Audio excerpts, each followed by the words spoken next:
Got Your Back Podstream is brought to you by Kinprint. For all your company's promotional needs, they do it all. Apparel, promotional products using the highest quality brands. They do logo design, signage, and printing. Kinprint will promote your brand with excellence. Visit kinprint.ca.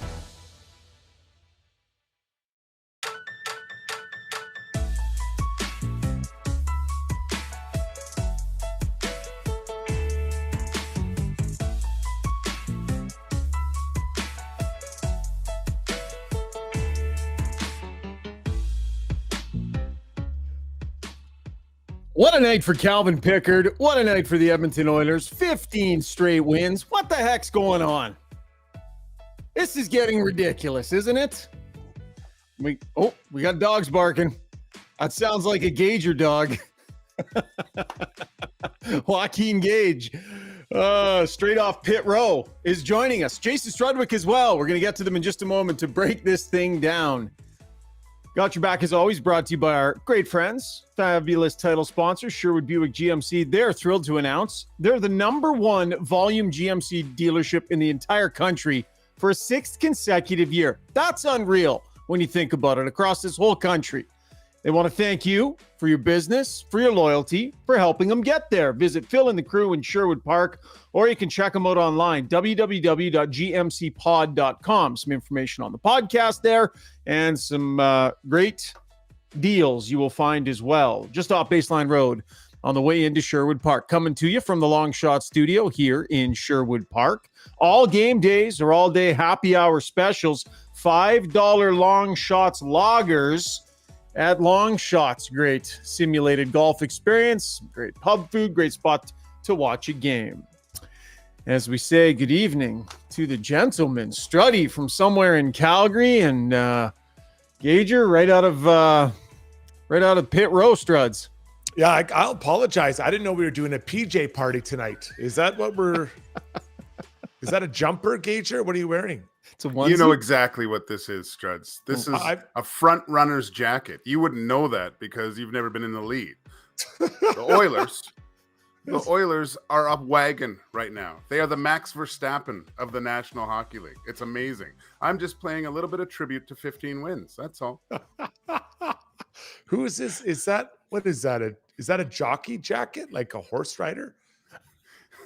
You know exactly what this is. You played in Europe. I don't know what you were sponsored by. Like, I don't think the companies that sponsored you were probably unmentionable at this point, buddy. But have you heard of Rolex? Are you familiar with Rolex? Yeah. Small little company called chocolate. Tag Heuer, Aston Martin. Yeah, just like your dancing shoes, Struts. None of those, by the way, sponsors of the podcast tonight, but you wouldn't know it the way that Gager's.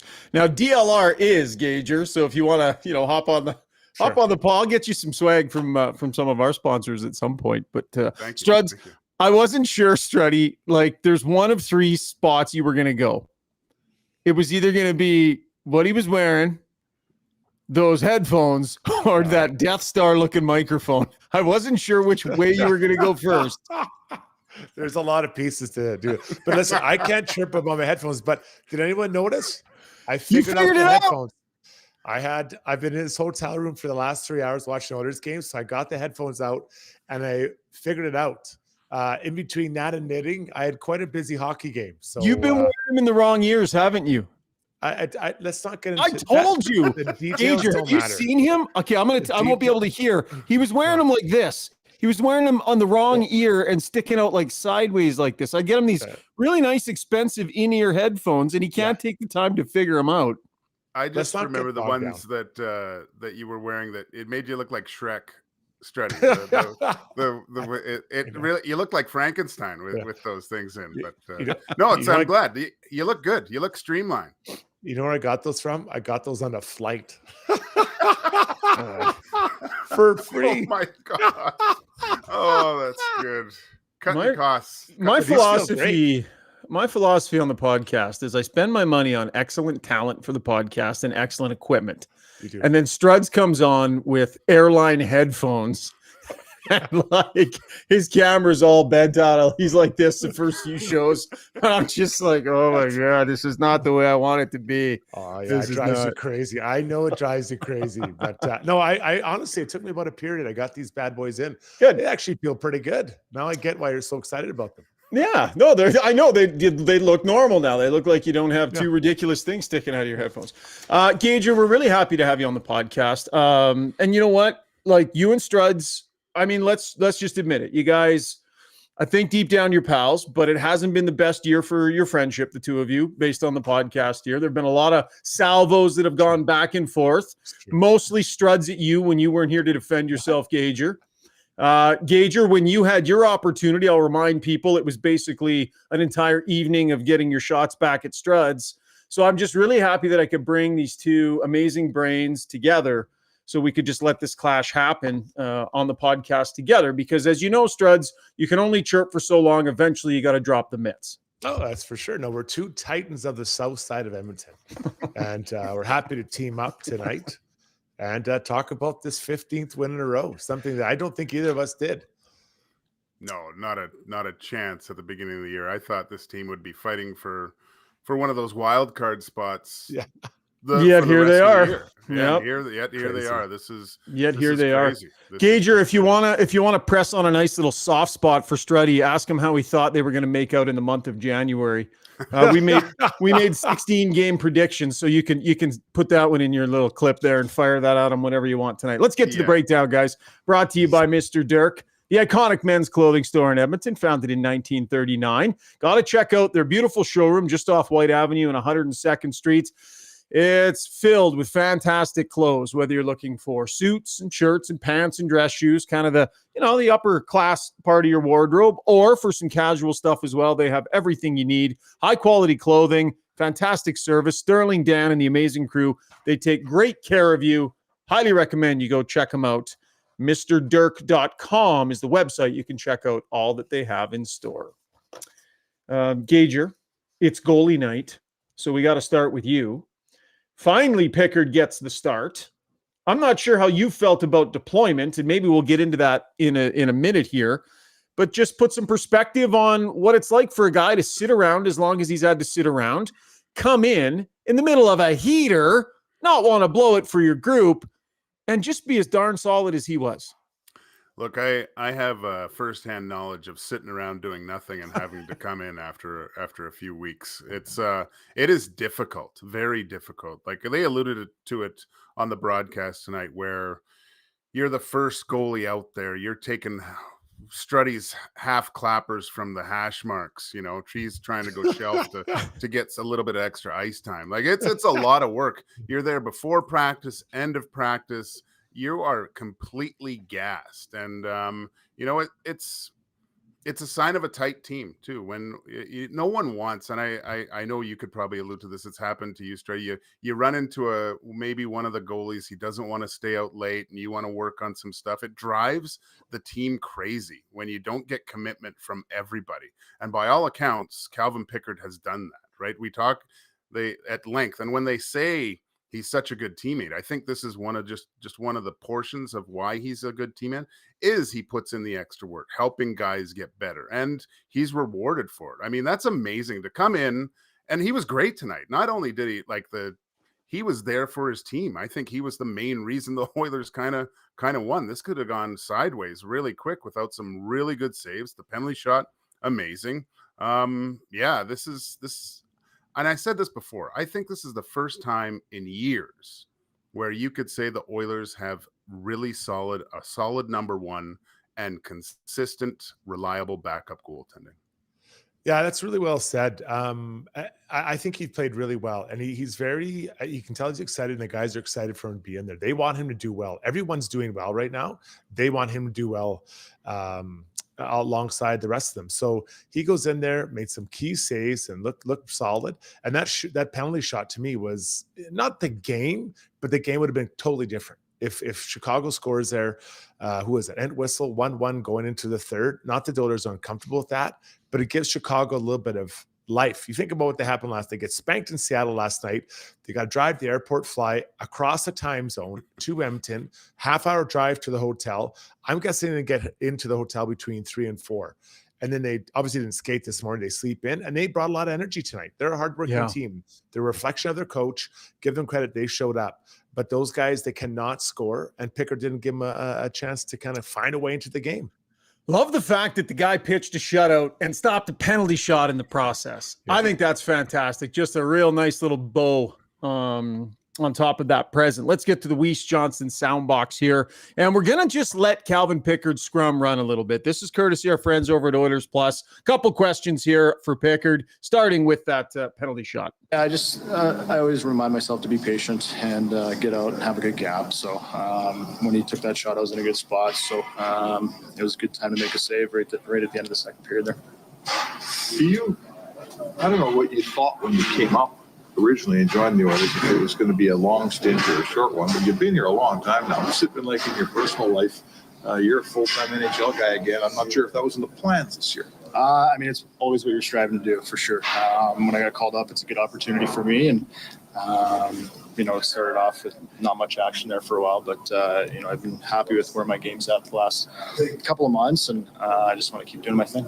What's it been like for you? Yeah, so this conversation about Pickard, let's continue it in the next segment because we're going to discuss a little bit about how much has changed on the trade front for Ken Holland with the way this team is playing. How high on your list is a goaltender of needs for the Edmonton Oilers? So we'll pause on that. We'll pick that up again in the next segment. Struds, let's move on. Zach Hyman continues to be the working conscience of this team, the work ethic conscience of this team. We see it time and time again. The guy's on pace for 55 flipping goals.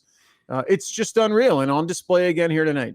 Yeah, it's absolutely incredible. And he did score a goal tonight, but the reason he scored a goal is because of the work he did going across the blue line. He works his ass off to win a puck battle along the wall, then cost it up to, I think it was to Leon, and Leon went over to McDavid and Hyman drives the back door.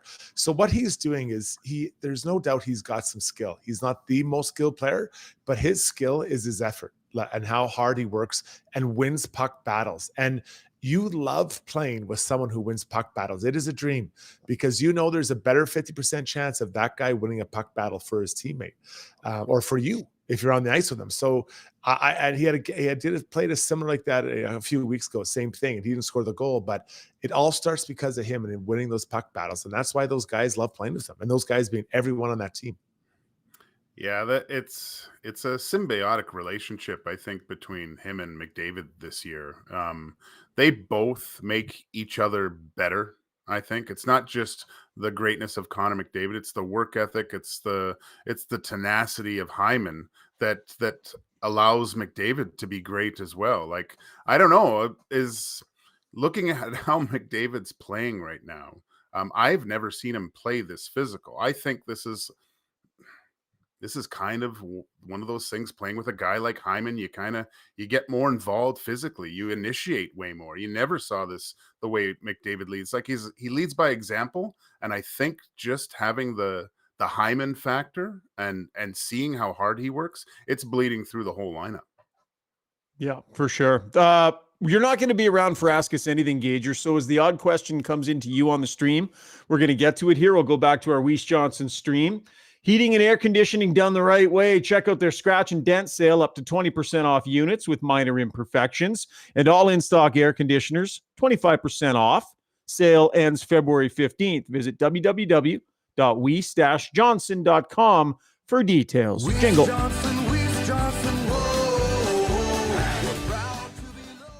Davin asks on the stream here, so how much credit should we be giving Dustin Schwartz, Gager, the man who takes all kinds of flack and fire when things are going bad in net? What level of credit does he have for Skinner's game being where it's at and Pickard's game being where it's at? That's a good one, because the goalie coaches, unfortunately, I think, take the brunt when things are going poorly and don't get much of the credit when things are going well. You have to give a little bit to him, of course, but again, you don't have to lay it all on his lap when things aren't going well with these goalies as well.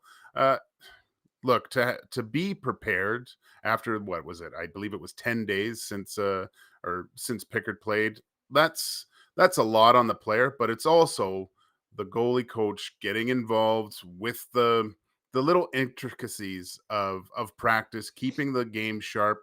Like, first few saves, I would say Pickard was battling the puck a little bit. There was some loose rebounds, but he reined that in quite quickly. Second and third period, it was really good. That's going to be natural from not getting not a lot of reps and game time at that point. But man, that's something that Dustin Schwartz is doing, and I don't think it's the technical side of things, guys. It's the mental side, being prepared, getting ready, is what the relationship that I enjoyed mostly when I had a good goalie coach. It wasn't usually X's and O's and that type of thing. It was a mindset, and that's what you really have. If you're going to be sitting on the bench for a long stretches like this and have performances, you're very, very strong mentally. Struds, I'm going to take it in a different direction with you.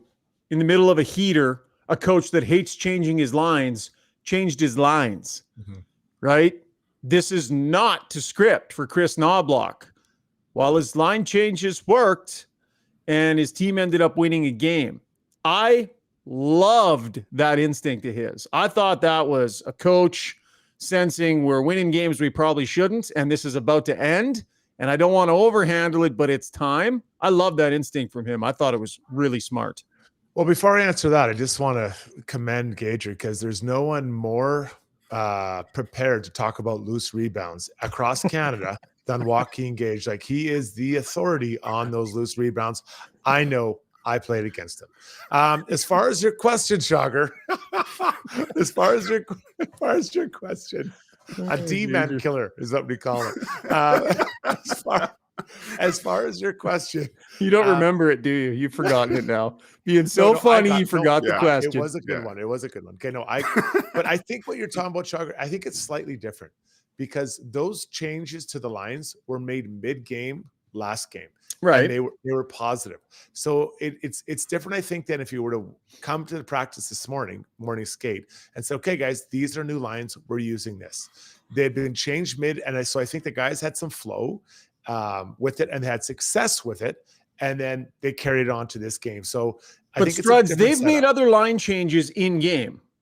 Yeah. During this streak, but then you revert back, right? You revert back. They've stayed with the same core lines through most of this. And in a lot of those games, they've tweaked in game, but then they revert back. This time you made the decision, no, that start we had was too bad. These lines are getting stale. Fundamentally, I'm changing the feel from the morning skate through the rest of the day. I think that is significant. That's I think it's a little bit about the opposition they played against too. Like we've seen a guy that doesn't load up the big two, right? Which I love. I love having Connor and Leon on separate lines. But looking at who you're playing against, I think that went into the decision, because Chicago Blackhawks just riddled with injuries. There's no one that can handle the McDavid Draisaitl line when they were going, and it wasn't all game, but there was definitely sparks of them they were like a cat playing with a ball of yarn at certain points at this game, right? So he knew that, and looking at some of these other lines, I was really impressed with Holloway, and I haven't been on his side of the ledger for a better part of his stint with the Oilers here. He is really rounding into a really solid NHL player, I think. I know we're scratching the surface here, but I would take the 2 games that he played before and into now is the best hockey he's played at this level so far. And again, we're going to get to it, Ryan, but the with Pickard and Holloway and now Perry, it's making the GM's decisions a lot different come trade deadline, I think. Love the Holloway. I love what he's doing, and I love his line mates right now. I think that those 2 guys with him, they have very similar mindsets. They have high engines. They work hard. They get on the puck. They're making plays. Did I call that line, Struddy? I think I might have called that line. Did you call that one? I feel like I called that line. Anyway, continue. Sorry, keep going. I'm just taking credit for something that would have been weeks ago. No one will remember. I'm just grabbing that one. I'm cherry picking that one. Okay, no, that's fair. I get it. No, but I honestly, it looks and feels like a third line right now. It really does. Mhm. And that's so then, it kind of makes the other guys the fourth line. And you still have Perry. You still maybe have an acquisition at the trade deadline to make. But I really like the looks of that third line. And I think when they're playing like that, it makes it easier to leave Fogle where he's at. Because and he's contributing as well. So there's all that stuff. Then I think the fourth line, if Perry comes in next game, I still wouldn't play him till after the break, but let's not get into that argument tonight. But I think that when you look at it, if they add him to that fourth line, it adds another element of a little bit of kind of annoyingness on that line. So you can start to see things kind of slotting in and maybe pieces move around if you need, but that third line really feels like something right now. Davin, go ahead, Gager. Oh, there was it was a shift in the second period where they were buzzing, and the Chicago D were like, "Get me off the ice! I can't handle." Like they were just, and they kept coming back, and they didn't allow any time and space. I was like, wow, that is a nightmare to play against, and they were physical. It was, like you said, that's developing. In I don't know, it's the Blackhawks, right? I want to see them against some really good. Maybe some puck moving defensemen that can do things a little bit quicker, but from all accounts, that is a solid group of three right now. Davin on the stream giving Louis DeBrusk some credit Louis said something that stuck out to me. When Connor and Leon are together, it gives other players more minutes. Did that happen tonight? So we go over to the stats sheet, Struds, and we've been talking about Dylan Holloway wanting to see some more minutes. He was at 13:46 tonight. All of that at even strength. Warren Fogle at 14. Derek Ryan, 9 minutes. When they play McDavid and Draisaitl together, so Connor was 20:36 and Draisaitl was at 21:21. They do have some more space to spread it out a little bit, and it makes sense right now with the way guys are playing. There are a lot of guys who are playing the game in a way right now where they deserve a little bit more ice time.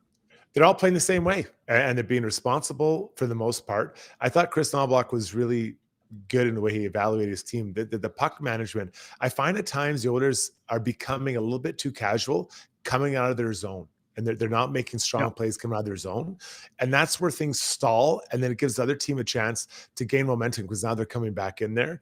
So I think that's an area that they kind of I would really like to see them clean up. But again, it's the ebbs and flows of 82 games. But the minutes spread out tonight, the floor was around 10 minutes. For the bottom guys. We've seen it recently. It's more around the 6-7 minute mark. So I like that spread of ice time because it saves your big horses for the long run, but it also gets your fourth and third line guys going in more ice time. Gager Braden Johnson says, how much does it help Skinner to be a clear number one and know that he won't lose the net? The team's been playing better in front of him, but he's also played the best hockey of his life since Campbell left, right? This 1A, 1B thing, he's been existing in his entire time in the National Hockey League, basically, up until now. Do you think it's made a difference for him? It's a good question. I mean, you look at the past and the beginning of the year. Was he terrible? No, but he wasn't playing at the level, obviously, that he's playing at now. I know from experience, I always preferred my partner to be in traction in the hospital, so my coach didn't have a choice to put me in. But I'd have to say yes. Like he knows he's the guy. There's sometimes competition is good, but sometimes you just feel, okay, I'm the guy. I don't have to worry about anything else. Maybe not if I do have a bad game, is he just going to throw the other guy in? He knows he's probably going to get the next start regardless. Sometimes that's a little bit freeing for a goalie, right? And we've seen it. Like he knows he's the guy. Like whether that's been told to him or he's just grabbing the reins and running with it. But there could be something there a little bit. That he enjoys maybe not having the competition level of another guy, and with like it was with Jack Campbell. But man, he's there's no question he's a bona fide NHL number one goaltender. Struds, you think? Yeah, I do think it makes a difference. I do. You're kind of looking over his shoulder. Now he's not looking over his shoulder. He's focused on. He knows when he gets started and when happening. Now, last podcast, Shogger, you weren't on, so I did some pretty in-depth calculations about Was the that goalies. before or after you butchered all our sponsors' names? One. Don't go over the top. It was one name I used. We'll get to that later. Yeah, that was good. But anyways, with he okay. My point is, Skinner is on pace for over 60 games, whether it starts or relief. And he hasn't had a ton of relief. He's had some, but my point is it's too much, way too much. And I think to kind of get him back under that, towards that 50 to 55, he can't play as many games as he had. I think the Oilers have 39 games left, counting tonight, and he had to get down to like 22 starts to get down to 55. I think it was to 55. So Gager, is he getting played too much? Because my reason for this is I think we saw him tired in the playoffs last year. I don't want to see that happen again. So is 55 the number, or can he get over 60? Because right now he's on pace. I don't have the numbers in front of me. I think it was like 63. Now, not all starts, but let's call appearances and or starts. Yeah, Strudy, I love the 55 number, but now watching him a little bit more, and I know we look at last year and we go, okay, he did look tired. But then I kind of look at the whole season last year. He wasn't supposed to be the number one guy. He took that over. He became an all-star, right? He had to get his game to a level to go on a roll those last 18 games, just essentially to get the Oilers into the playoffs. There's a natural tendency, I think, where emotionally you set your goals, and when you hit those goals, there's a little bit of a tendency to relax, right? Like look no further than the last couple of games that the Oilers played against Calgary and the Kraken. Those were two games they got pretty jacked up for. We look at these last two, not a huge emotional response from the Oilers in the first period or leaking into the second. I think with Stuart Skinner now, the only reason I think he can get to 60 is because his goals are completely different from last year to this year. He's not just trying to make the playoffs. There's other goals involved, so that tendency to relax for him isn't going to happen when they make the playoffs. I still like to see him play a little bit less, but I don't think you're going to see the lapse in his physical, like the body language of looking tired in the playoffs this year compared to last. Gager, last time we had you on, you made the point that the wrong kind of defenseman in front of a goaltender can dramatically impact his numbers. And you used Jason Strudwick as an example, how badly he damaged quality goalies' numbers. How much worse do you think Skinner would be if Struddy were a regular defenseman? Well, everyone saw when Vinny Desharnais went and made out with Pickard tonight. Struddy would have to, he doesn't speak French, but he would have to kiss that way for most of his goalies for the amount of breakaways and penalty shots that he would allow. Okay, time now for the Relentless player of the game. No chance to retort, Struds. You took a cheap shot earlier. Brought to you by UCAN Youth Services. They're relying on your support for things like rent and food, work clothes, and bus passes. Your donations go directly to helping the youth in our city build lives that they can be proud of. Become a $25 a month donor, receive a pair of tickets to one of their 6 comedy nights coming up in March. If you've never experienced the UCAN comedy nights, you have to check it out. Struds, we're heading out.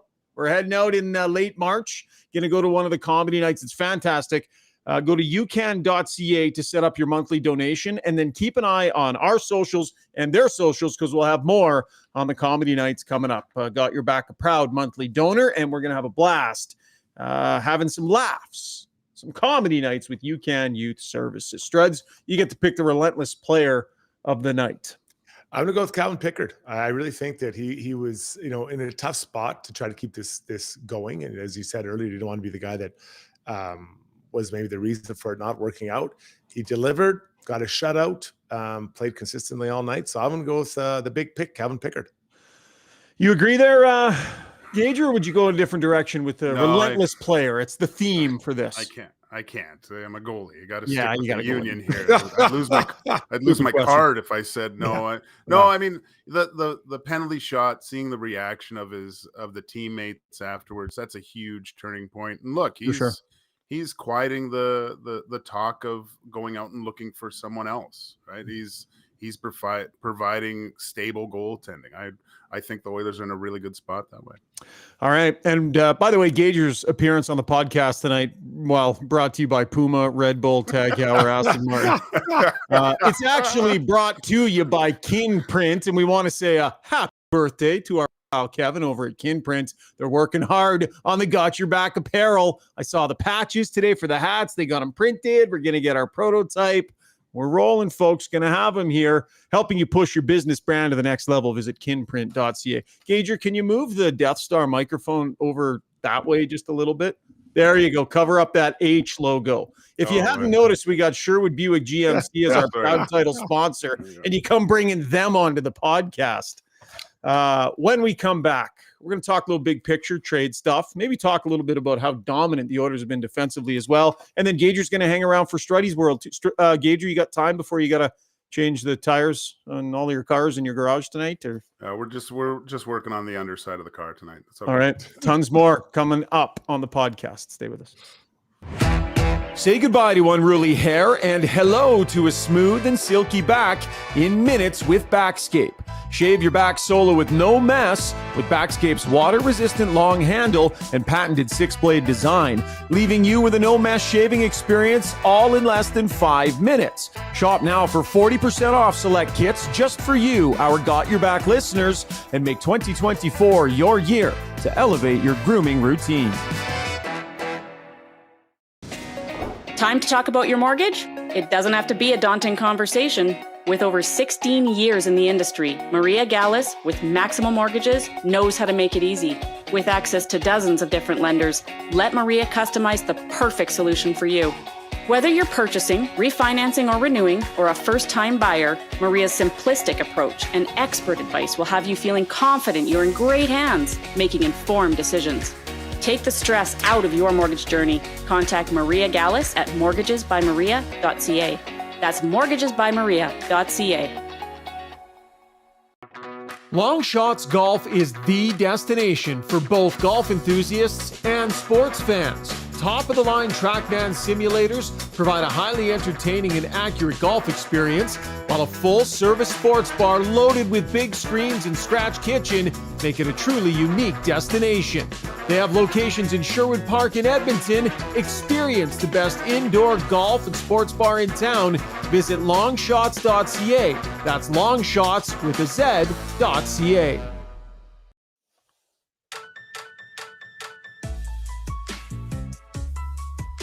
All right, let's get to our takeaways segment brought to you by Redefined Health. If you're feeling unhappy with your overall level of health, you got to try their wellness lifestyle program. Really unique 90-day program, including daily meal plan, exercise regimen, video instruction and support as well, pre and post assessments that help you monitor your progress. All that for $150. Help change the way you are functioning and feeling day to day.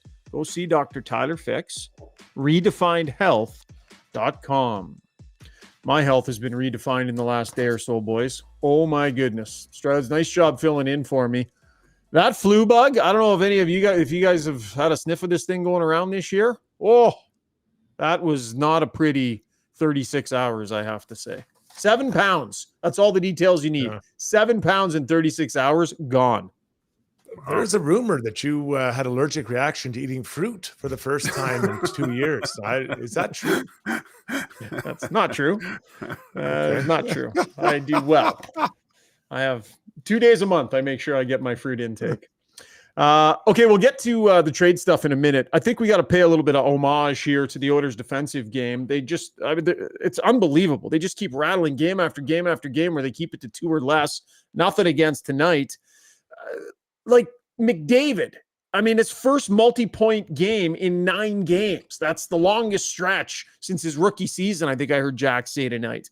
This is not built on McDavid and Draisaitl. This is not built on a ridiculous power play. I think they're like 15% or something, or they were for a big chunk of this streak. So I don't know, Gager, man, this whole thing is built on a house of defense right now, which is not normally the thing that we're saying. No, and, in years past, you look at the big two, and I think their immediate reaction to things going poorly was to try to outscore their problems. And, I look back to the to the titans of the NHL where they finally figured out. And you look at guys like Modano, Sakic, Yzerman, you look at their point totals up to a certain time in their career, and all of a sudden they weren't putting up the same numbers as they once were, but there was a more focus on the defensive game. They by all accounts, those guys, they led by example, right? And they're bringing guys, just pulling everyone along with them. Like when McDavid goes out there and gets 3 hits in one shift, I mean, everyone's been talking about this. How do you not ask everyone else to play the exact same way? And it's a mature process. Like they're comfortable. They're way more comfortable with the uncomfortable of being in a close game right now.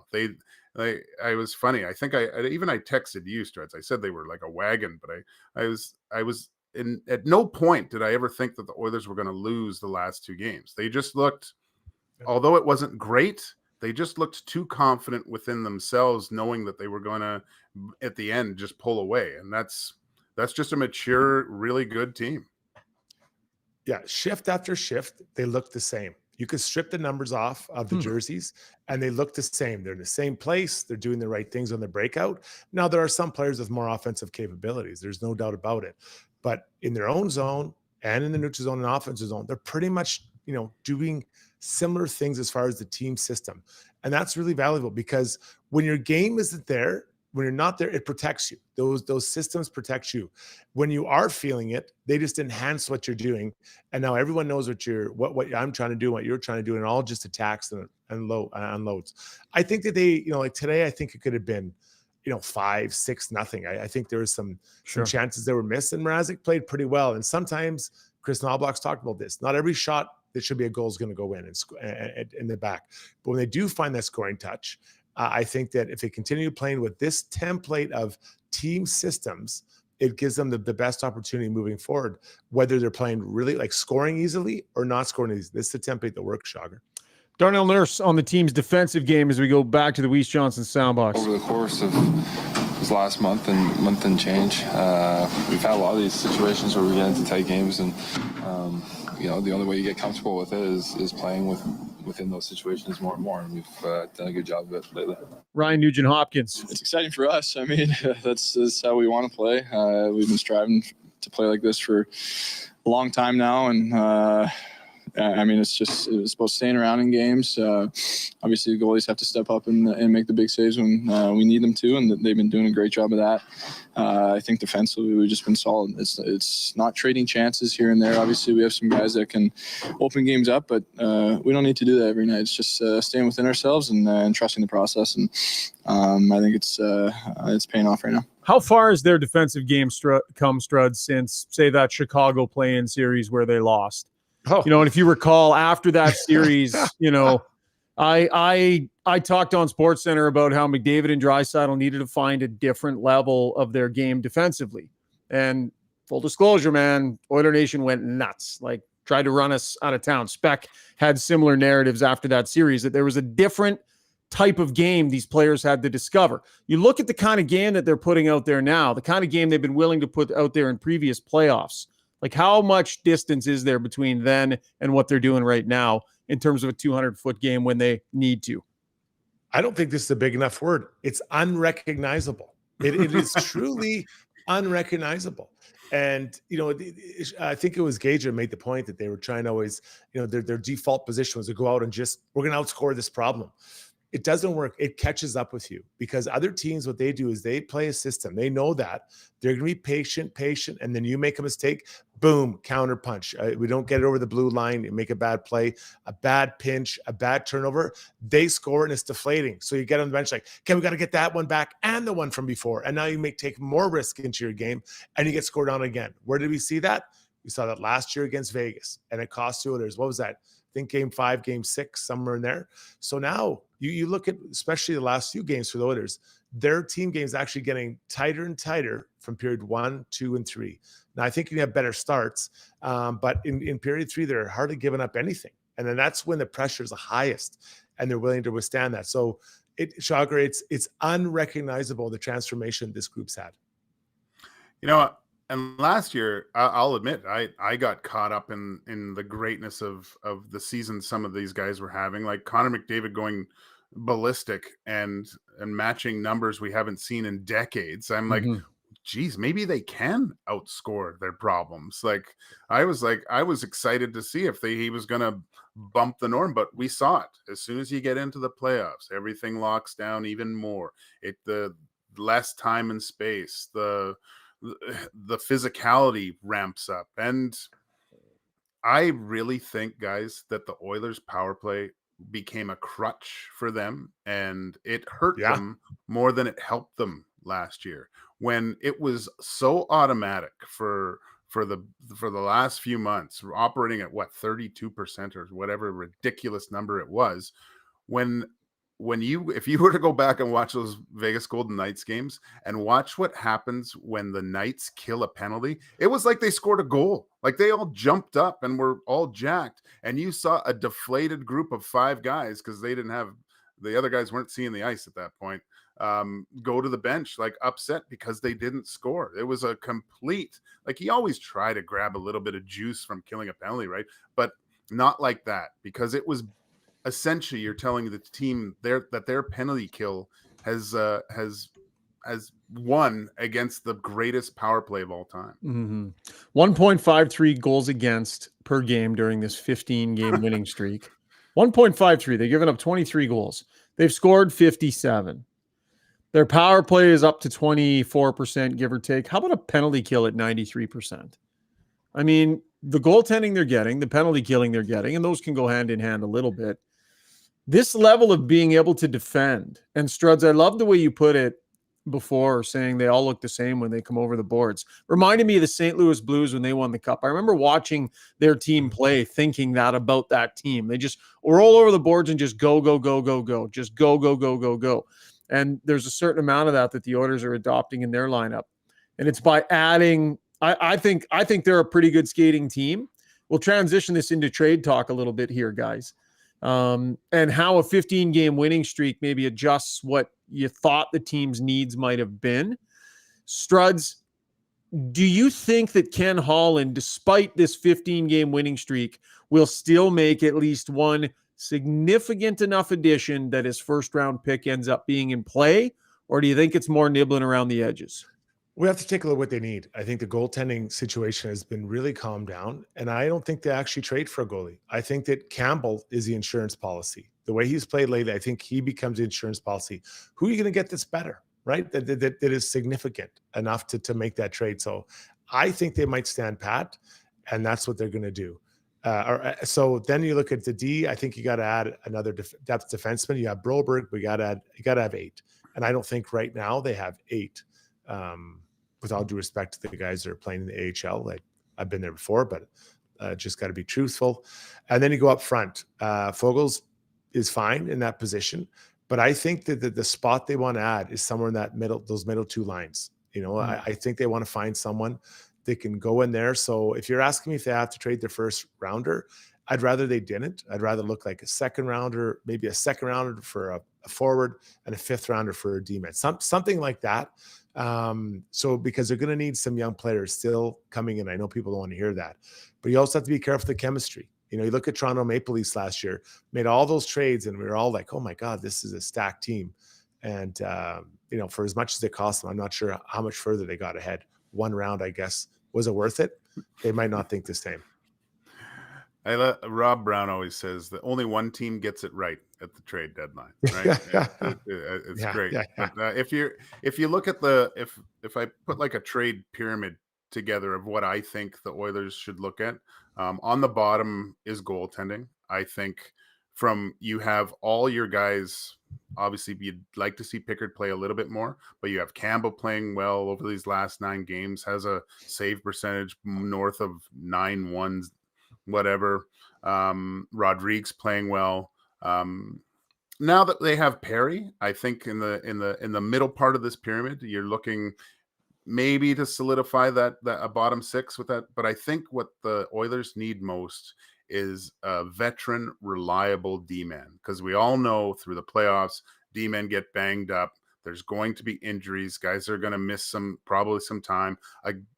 a veteran defenseman that you can plug and play and get in there that can eat up some minutes and be reliable defensively. I think that is the pinnacle of what they. Okay, but Gager, this defenseman you're talking about, if the current Oilers 6 defensemen are all healthy, is he in the lineup, or you're talking about a guy that's out of the lineup with a healthy D? He's out of the lineup right now. There's no need to disrupt like Strud said. You don't want to disrupt the chemistry of what they got going now. Those guys are humming. Why would you disrupt that? That's like Struddy putting on a toupee. It's just not going to happen. Doesn't need to happen. No, not yet. Anyway, Struds, you and I got a little bit of time. Gager, you're making that decision every day, and good on you. In terms of needs, right? What do they need? Well, I would say probably a fourth line center. I think you probably want to upgrade yourself at that spot, don't you? I mean, Derek Ryan, gets bounced around quite a bit out there. You wonder his ability to stay healthy. And if at playoff time, if you're deep enough down the middle, I know there's talk about Holloway being that guy. I thought right away they were going to want to play Holloway more than a fourth line center. So I think a fourth line center, I think potentially a second line right winger, because you're not sure, are you, about Fogle? Are you really sure at playoff time he's going to be able to do it? Are you convinced? And if you're not, Struds, do you go out and maybe get someone that can push him a little bit for that job? And is there anyone else in the lineup? Like, can Corey Perry push for that spot? We'll see. But second line right wing is the most interesting one to me if they feel this is a spot they need to fill. I was on with Gregor yesterday, and we were kind of spitballing ideas around, and he brought up the name Anthony Duclair, a.k.a. the Duke. $3 million. I think he's got 7 or 8 goals this year. Absolutely flies. And we've seen speedy players with Leon, and Leon seems to like that. I'm thinking of Fogle and McLeod specifically.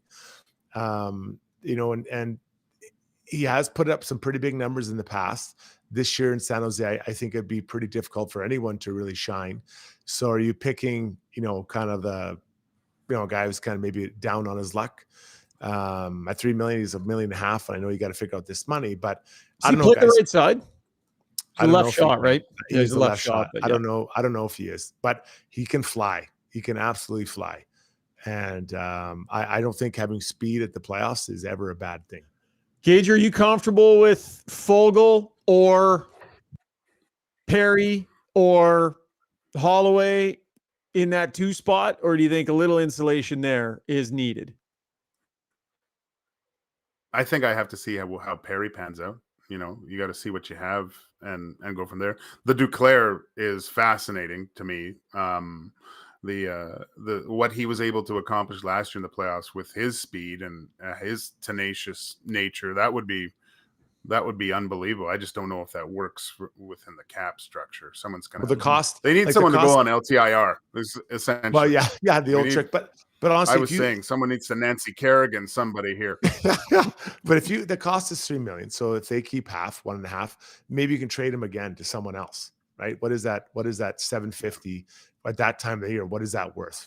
Shogger, you'd have a better sense of that than I do, but they have a 5th rounder from Nashville. Like, let's just be clear. The Duclair, he's not going to cost you a 1st rounder. I don't even think he costs you a 2nd rounder. No. So you're getting down to that 3rd, 4th. So if it costs you, I'm just tossing ideas around here, but like casting to get rid of his deal was a 2nd and a 4th. So, and that was to get rid of a contract. This is way less. So to get the player, what does it take to get him a 4th rounder? And then for someone to take half of that, is that a 5th? I don't know. I don't know what the number is, but I might be telling you that taking that risk, guys. Yeah. I mean, I definitely think that whoever they add needs to be a skater. I think, lots of people are asking on the stream about Nick Bonino, and I think that the Oilers in their bottom 6 in particular, they need to add players that can skate. I wouldn't want to slow them down anymore. When you get into a Stanley Cup final, you need 100%. Guys that can flat out roll out there. I would not, like with Corey Perry, that's not what they're getting, but that's okay. He's sage and he knows how to make up for it. But Gager, to me, I wouldn't be making any deals right now that make you any slower. Duclair does not. Lindholm is a good skater. You've talked a lot about him. Henrique, you need guys that can skate. Oh, if you're talking Lindholm and Cal, yeah, that's a Christmas present wrapped if that could ever work. I don't think that would ever happen, but no, he is one of my favorite players in the National Hockey League. Yeah, that'd be a huge one. There's no doubt about it. I mean, that would be Ken Holland just absolutely swinging for the fences. And I just don't know if he's in that headspace. And that's kind of the point of what we're talking about, I guess, is are you still in the headspace to spend that first round pick? You know, I kind of floated that on SportsCenter today, and I don't know. I could see them getting up there and making a first round pick this year. I'm not sure if they feel like, you know, and they want to be all in, but do they need to spend that pick to be all in the same way this year? I'm not sure. It's going to be fascinating to see. By the way, they're having their pro meetings right now where they're discussing this very thing right now as an organization. All right, that was Takeaways brought to you by Redefined Health. Gage, you're going to hang in for one more segment, Strudy's World. Oh, yeah. Oh, yeah, baby. Oh, yeah. You're going to love it. It's epic every night. Pavarotti, I think you anointed yourself last podcast, Struds. I hit a lot of high notes, is what I say. And this will be no different tonight. Gage, so last podcast, before we go to break, last podcast, Strudy finishes Strudy's World. He's like, yeah, so that was Strudy's World. It's like, you guys must feel like you're hanging around with Pavarotti. You know, I'm just hitting higher and higher notes. I think you're all good singers, but I just hit these notes no one else can hit. And then he goes, anyways, time for Ask Us Anything. Brought to you by Rene Bouclair, the Shark of the Park, right? It's Renee Bouclan, our amazing, wonderful real estate sponsor who we love. He calls her Renee Bouclair. And then so Steve steps in right away, or Chris, or steps in. He's like, no, guys, it's Renee Bouclan. And Brownie goes, nice work, Pavarotti. I was dying laughing. Laughing. Perfect. I was so sick and listening. But when we come back, Pavarotti himself will perform here on Got Your Back. If you own or operate a business, you know the value of a great employee. Just ask Schauger. Pathfind is here to help you find your next star player to help take your business to the next level. Pathfind can help with recruitment, career transition, leadership coaching. They truly have your whole team covered. Building you a championship caliber roster. Find your team's path forward at pathfind.ca.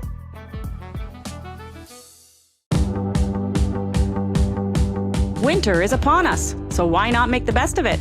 Marmot Basin Ski Resort is where it's at. Ski half price every day, no blackout periods. Pick up your escape card for $99 and make winter fun more affordable. Half the price, all the powder. Get yours at www.skimarmot.com.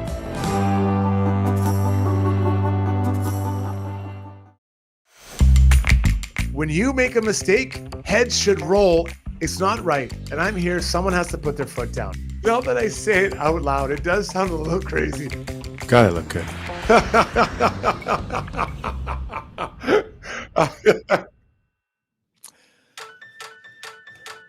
All right, time now for Strudy's World. Before we get to that, though, guys, the quad knob chair, open, rocking and rolling up at Marmot Strudy. I am fired up. Going to get there here in February at some point, I think. At long last, man, we've been waiting for that thing for a while, and conditions are good. Weather's going to be good. It'll be an awesome weekend up there, Strudy. Yeah, I love it. That's a great place to ski, and that quad chair will make a big difference getting moving around that hill. Boy, oh boy. Gage, are you your border skier? What game you got on the hill, pal? I'm one of the greatest skiers known to man. It's when I tore up the valleys when I played in northern Italy. They called me Black Lightning on the slopes. It was there he goes, Joaquin Gage. Do you know how to ski at all? Like at all? Anything, or do you just go there and offer to fix their snowmobiles? I'm unreal, Shaggy. I'd love to go skiing with you. I've been down World Cup runs in Val Gardena. Me and La Bamba Tamba were there drinking cappuccinos. Bodie Miller. What's happening, Struds, right now? All together, it was great. Is this any of this real, or is this all just BS? But I believe him. Like on a hockey team, he would have been the goalies are always some of the worst athletes. So I believe he can at least ski. And there's no doubt about it. Pavarotti's World, brought to you by DLR Vinyl Products. Locations in Calgary and Edmonton. If you're a contracting business or a contractor, let DLR help you add vinyl fence to your product line. See why they have been going strong since 2005. They're reliable. They have unmatched service, high-quality North American-made products. Visit dlrvinylproducts.ca. Struds? I like getting some for nothing. When I go to a hotel, I'm stealing that lotion. I'm taking the pen off the side. Sometimes when they're after a restaurant, I'm taking a handful of candy as I walk out because it's free. So I've got another player that's free. The Oilers got Dylan Holloway for free. They drafted him. They brought him up. He's made a difference in the lineup. Corey Perry, they signed him. They got him for free. He'll make a difference in his lineup as well. And now there's one more player to complete the hat trick that I think the Oilers should seek and try to bring in to add another wrinkle to this line. Zach Parise. There's rumors out there that he wants to come back. Now, it sounds like he wants to go to Colorado. I get it. I like McKinnon. I like Makar. I like the whole thing going on there. I also like Denver. But maybe he doesn't know what the Oilers want him because no one's called him. I think Ken Holland should reach out to Zach Parise and let him know that they're interested. Now, he's 39 years old. He hasn't won a Stanley Cup, but last year he scored 21 goals.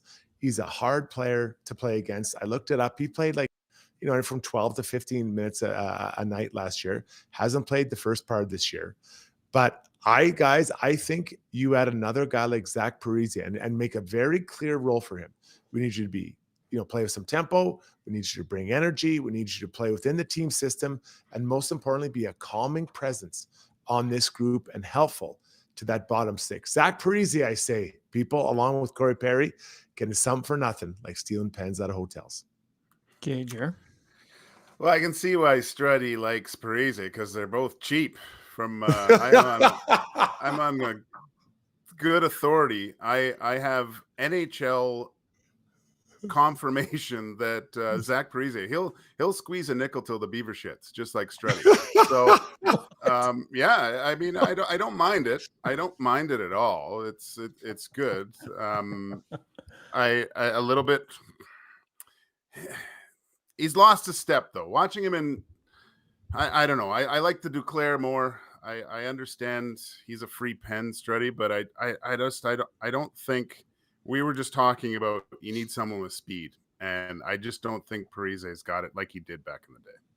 You worried about the foot speed at all, Struds? That was never his strong suit, but he's a veteran guy. He knows how to get around out there wisely, but not the fastest.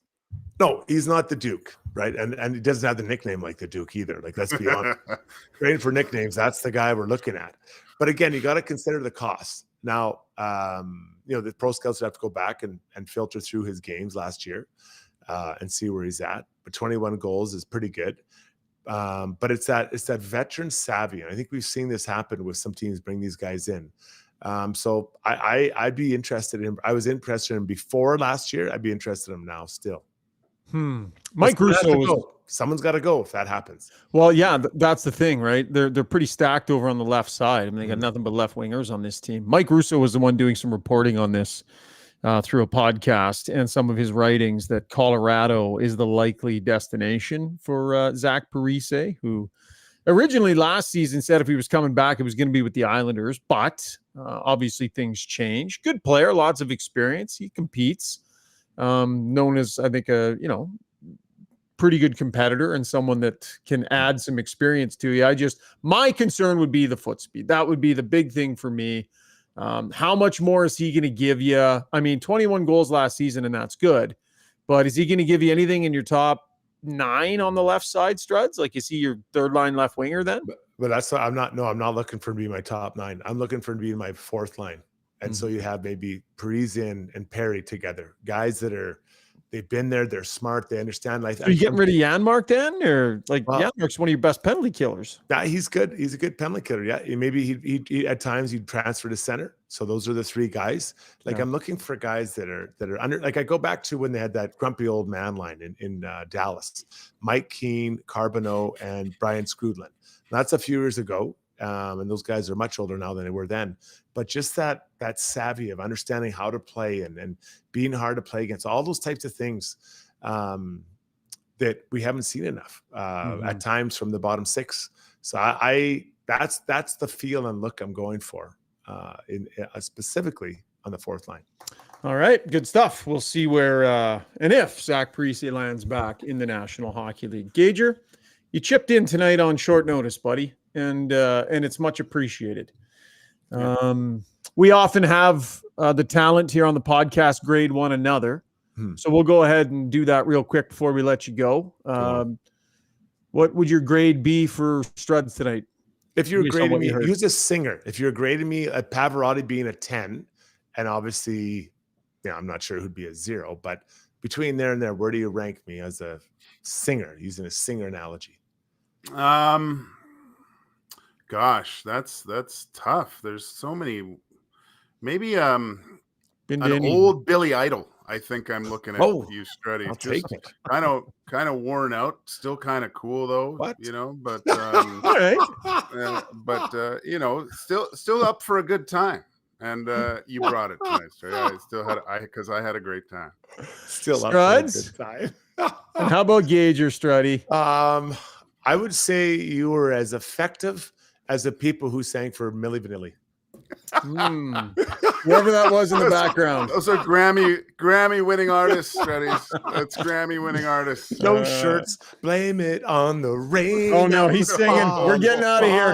Gager, that's our signal, buddy. That's our signal. Love you, Gager. Thanks for coming on, pal. You're the best, buddy. All right, guys. Get your PJs on. Good night. Guys. When we come back, time to take a lap and ask us anything. Lots ahead. The Edmonton Sport and Social Club's spring season is set to go in May, and registration is just around the corner. Team up with your pals to play in slow pitch, beach volleyball, outdoor soccer, ultimate frisbee, and even cornhole leagues to keep the spring months full of excitement. Spring leagues begin in May. Registration opens on February 8th. Visit edmontonsportsclub.com for more details. Are you ready to elevate your moving experience? Trusted for over 100 years, Ferguson Moving and Storage are your partners in relocation, ensuring your journey is smooth and stress-free. And say goodbye to surprises with Ferguson's transparent flat rate pricing. Contact them now for a free moving quote and use a promo code Ferguson to receive $100 off your next move. Visit fergusonmoving.com and let them lift your expectations.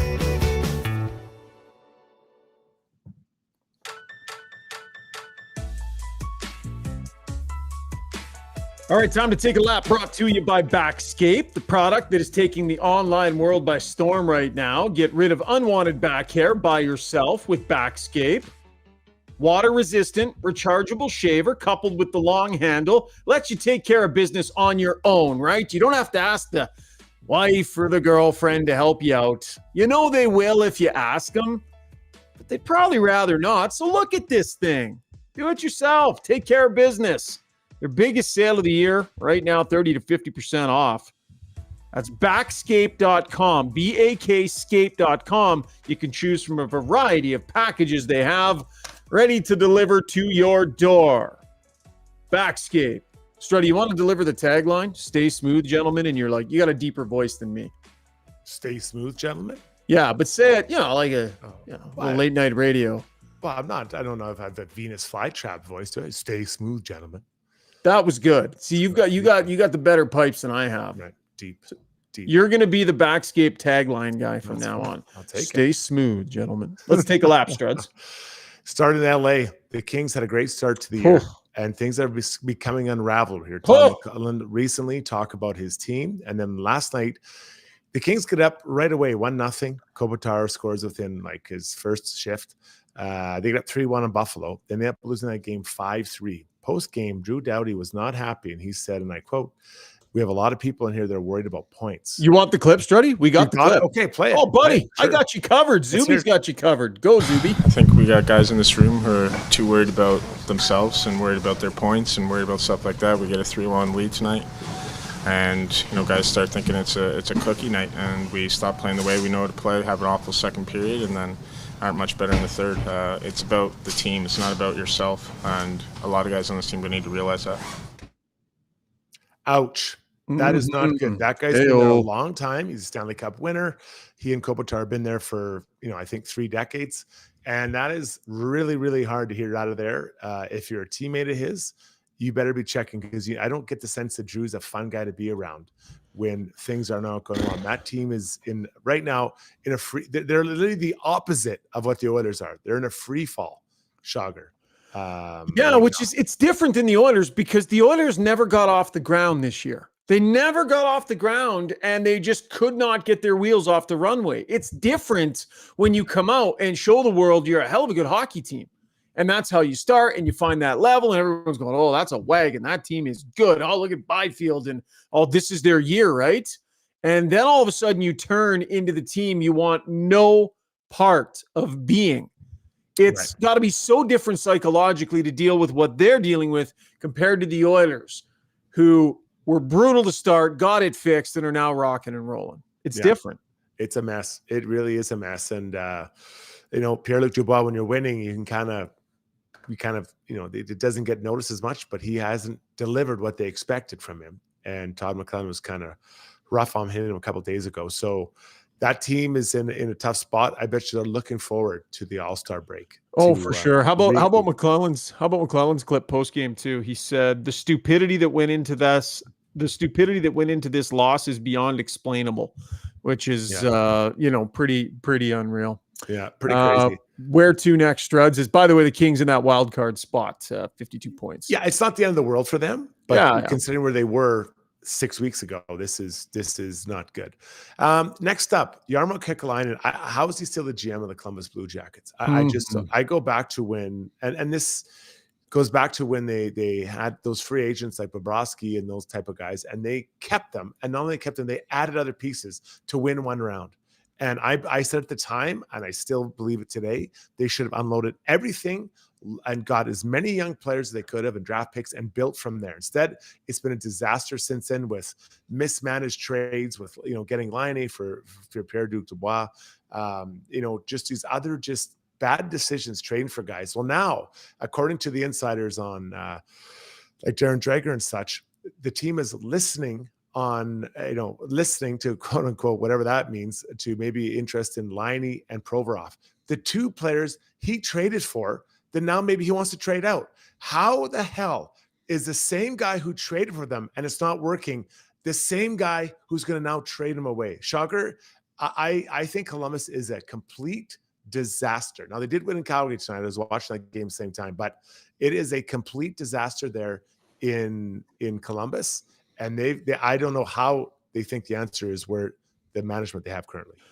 Well, and the thing you didn't even mention might have been the biggest, one of the biggest blunders of all, which was completely botching their coaching decision and going with Mike Babcock.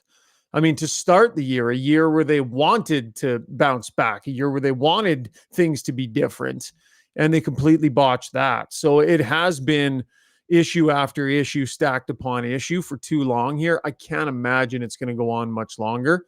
I think the reason they didn't remove the GM at the time was because with the coaching change happening, just as the season was starting, they just couldn't have that level of upheaval. But he has had a lifeline there that has been way longer than it should be based on results. And a lot of bad decisions. And just to be clear, if he traded for those players and they're now not, you want to move them out, he can't be the same guy to trade them away. Yeah. It makes no sense. If that's where you're at, I would say, Jarmo, thank you for working hard. You are out.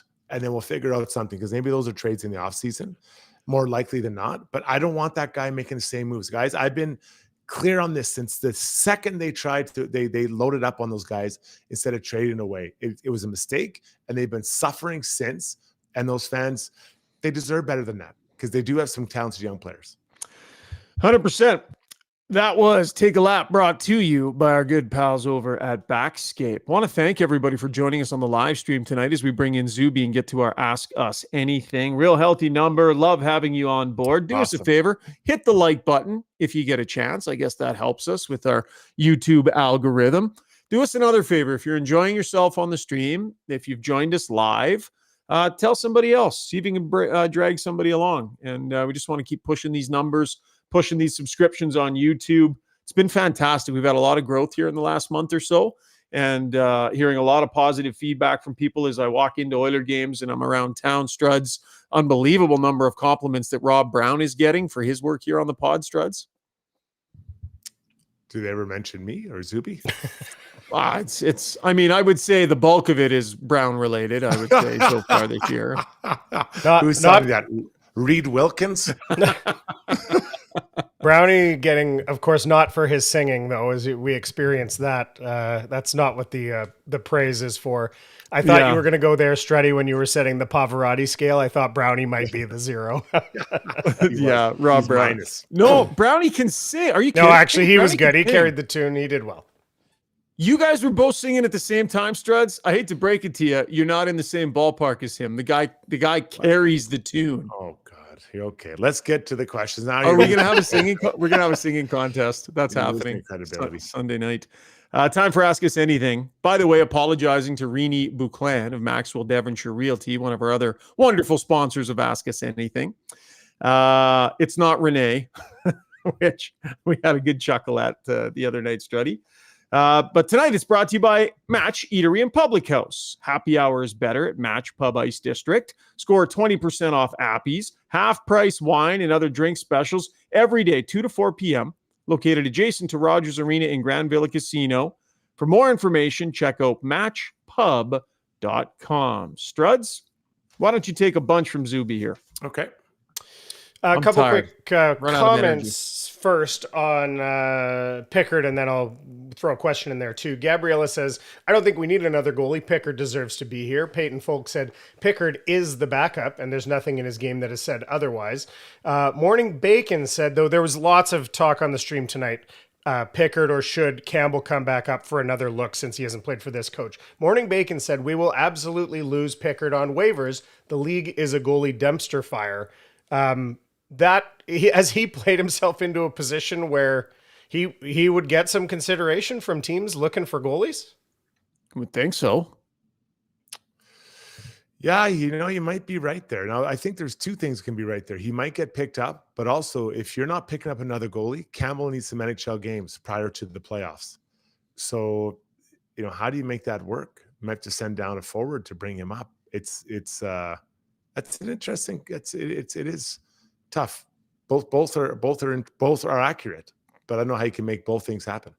Yeah, I think he's playing himself into that conversation. But are you worried you're going to lose the guy? I think so for sure. And he's cheap, playing well, man, and he's cheap, and he's got experience, and he's showing he can sit for 2 weeks, come in and give you a hell of a start. And I'm not the kind of Oiler fan who thinks that all the other teams want I wouldn't, junk is not the right word, but you know what I mean? Sometimes we have these like fringe players and fans really think, we're going to lose him. But I wonder about that now with him. Shane Matheson said, Kulak was playoff Kulak tonight. Man, was he skating? What did you think of his game? Did he stand out to you tonight, Strids? He adds a lot of speed to the lineup when he's skating like that and playing that way. And I think that's been for the last little while, though. I think that his game is kind of coming into focus, and he's at his best when he's defending with his feet. What I mean by that, I mean that he has a really good gap. He's getting up, shutting things down earlier up the ice and kind of backing off, and that's a confidence thing. But yeah, I think his legs have been going, I'm going to say, for a few weeks now. Kirk Kenny says, this is kind of a big question, maybe Shogger chime in on this too, but he says, is the relatively low offense a function of the stellar defensive play? And that just takes me back to, remember, that was all the talk before the season, right? We're going to sacrifice some offense to play better defensively. It didn't start out that way, but is that what we're seeing now? Struds? Yeah, 100%. You do have to sacrifice offense to play that type of defense.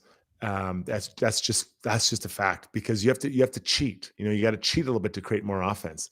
But when you cheat, those cheats are often 50% propositions. Whereas right now, the way they're playing, they're limiting the other team's chances against, knowing that they'll fabricate some or manufacture some the other way, just not as many as they have in the past. The number of times we've seen 97 or 29 late in a game and they're leading by a goal or two, skate up, observe, dump it in, and change. We have not seen that as consistently as we do now. Like they're making the decision. These guys aren't trying to win scoring races, and not that they were cheating before to do that. But you know what I'm saying? I mean, there's nothing else on the line other than the 2 points that night. Yeah.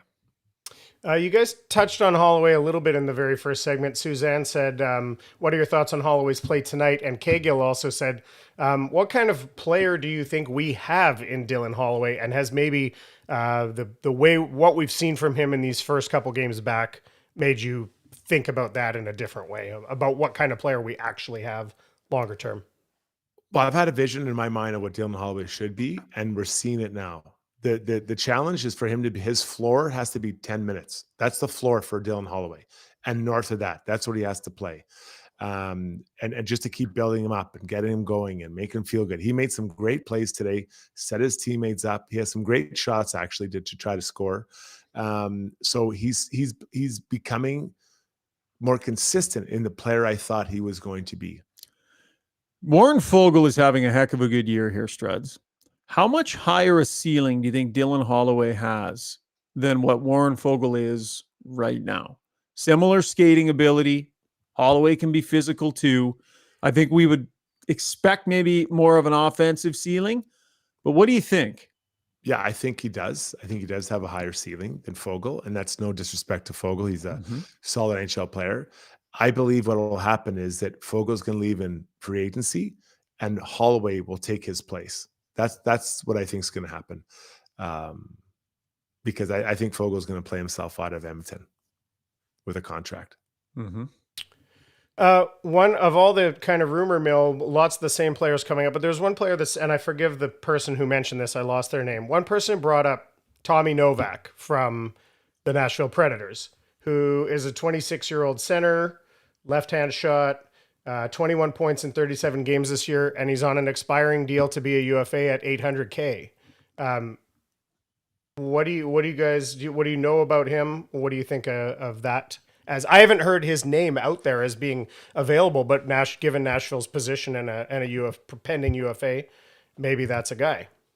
Yeah, spent some time in the American Hockey League last year too, right? Split the year between Nashville and Milwaukee. Put up some decent numbers in the A, 19 points in 36 games this year and 7 goals. Left shot center. I think the Oilers would like to have themselves another right shot center if they had their druthers. Yeah, honestly, can't say I know the player well enough to say how would he compare to, given Derek Ryan more minutes or, some of the guys that the Oilers currently have. I don't know, Struds, does he stand out for you at all? I remember watching him play, but I can't really give you that definitive answer. Mm-hmm. But I do remember him. He's not a very big guy. So how much difference is he than what you have down there already? He's taller than Derek Ryan.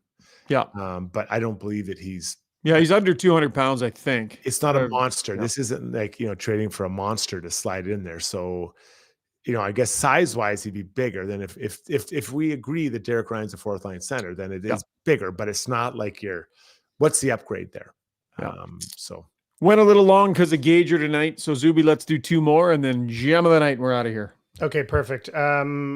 This was kind of just came out of a penalty shot talk. Braden Johnson says, can we agree that a good rule change would be to let the team decide if they wanted the penalty shot or just take the regular power play? Could have changed that game if the Blackhawks scored on the PP instead. And then JL jumped in and said, or just let any player take the penalty shot like it's done in soccer. So any player takes the penalty shot, you can decline and take the power play or leave it how it is. People love changing rules. I think I like that it's a penalty. You take the penalty shot. I think it brings drama to the game. And I like that the person who the infraction is on gets to take it. I think it brings excitement into that building. And quite frankly, I think Entwistle is probably, if not the most dangerous, one of the more dangerous Hawks on the team tonight for the Hawks. Yeah, I don't like giving them the choice because there can be some significant strategic advantage to that. Imagine a 2-1 game. You're leading 2-1 and you get a penalty shot as a team. And instead, you were allowed to decide to go on a power play and kill 2 minutes off the clock instead. Yeah. I don't like the strategic advantage that a 2-minute power play gives you to make that choice. Penalty shot's penalty shot. Okay, and our last one's actually just a comment, and this was, I think, right off the top of the stream. Boxes in Line says, boys, I had a dream last night where I watched Shogger and Struddy playing Settlers of Kuwait, except Struds was rocking Skinner's Flow, and it was beautiful. I woke up knowing win number 15 was on the way. Great stuff. That's funny. Love the contribution. All right, roll the music, Zuby. Let's get our gem of the night done here, and we will get the heck out of here. Long podcast tonight, but look at all the people hanging in. Unbelievable. Yeah. Everybody hanging in here on the podcast, on the show. It's much appreciated. Struds, time for our gem of the day. Got your back gem of the day. You know what? I think I'm going to award it to just a person. Joaquin Gage for coming on tonight. I love Gager. He's so much fun. And so I'm just going to give it to a person instead of a line tonight. We weren't live yet, but Zuby, when Strudy was the last one into the chat. And so he pops up in the chat. He's like, hey, everybody, what's going on? Gager, what are you wearing? I just lost it. I forbade anybody from talking. I'm like, save it all for the podcast because I knew it was going to be good. He's a beautiful man. He's a great analyst. I love that goaltending perspective, Struds. We need that on this pod because we're the shits when it comes to goalies. Yeah, it's, yes, bad track record of who should play. But I do think Pickard should play more. I might play him Saturday night. Yeah, you said that last. You give him the last two before the break. I think you're on record with that one. We got to give Gager credit. I'm sure he didn't write it, but the line about squeezing the nickel until the Buffalo, until the Beaver, that was pretty funny. I don't know. That was pretty good, actually. That was a good one. All right. Thanks for tuning in to the podcast, to the live stream tonight. Struds, thanks for hopping in while you're on the road. We'll take a look at our socials. We haven't decided yet if we're doing Saturday and Sunday. Might just be one of the two. So decision forthcoming. Keep an eye on our social media feeds. Have a great night. Thanks to our amazing title sponsor, Sherwood Buick GMC. And we'll talk to you again real soon here on Got Your Back.